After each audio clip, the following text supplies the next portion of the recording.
Who is the richest person in history? Most people will say John D. Rockefeller or maybe Mansa Musa of Mali. If you ask about today, they will say Elon Musk or Jeff Bezos, but there is a name that is almost forgotten by history books. A man who had so much money that he personally owned the Holy Roman Emperor. A man who could bankrupt kings with a single letter. His name was Jakob Fugger. They called him the Rich. While the Medici were busy buying paintings, Fugger was buying copper mines and silver mountains. He built the first true multinational corporation, and he pulled off the biggest political bribe in human history. To understand his power, we have to go to Germany in the late 15th century. Jakob Fugger was not born into royalty.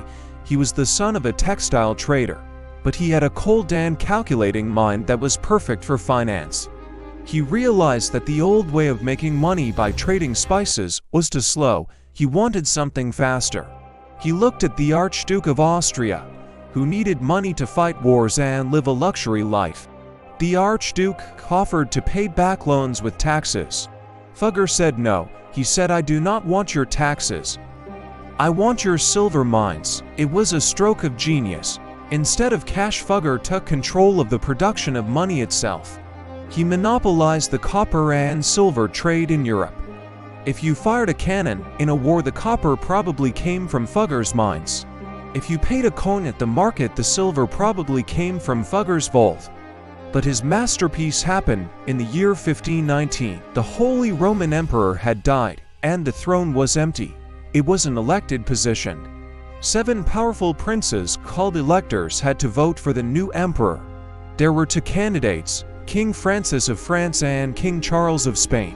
It was a battle for the soul of Europe. King Francis had the support of the Pope, but King Charles had Jakob Fugger. Fugger opened his wallet and unleashed a tsunami of gold. He bribed the 7 electors with unimaginable sums of money. He spent nearly a ton of gold to buy the votes. When the dust settled, King Charles was elected as Emperor Charles V. He became the most powerful ruler since the Romans controlling Spain, Germany, and the Americas, but everyone knew who put him there. Years later, when Charles tried to delay paying back his loans, Fugger wrote him a letter. This letter is preserved in the archives, and it is shocking.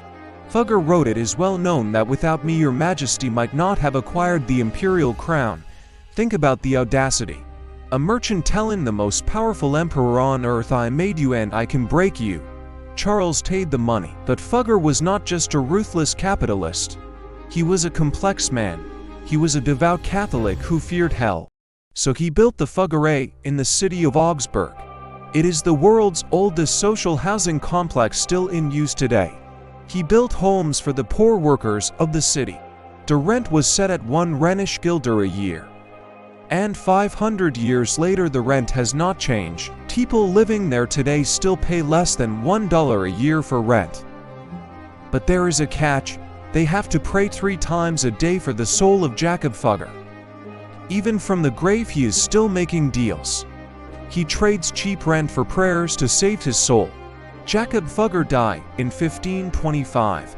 His nephew burned all the family's secret documents, so we will never know the full extent of their operations. But his legacy is everywhere.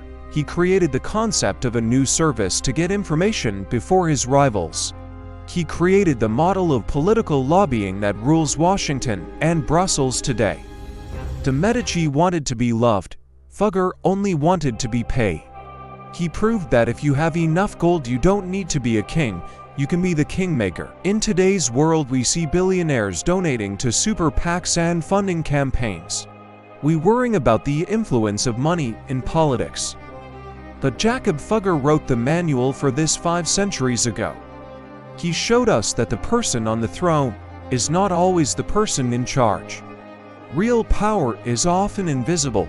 It sits in an accounting house quietly tallying the debts. In our next video, we are going to move forward in time to the 19th century.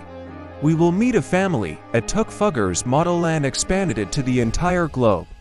They financed both sides of the Napoleonic Wars.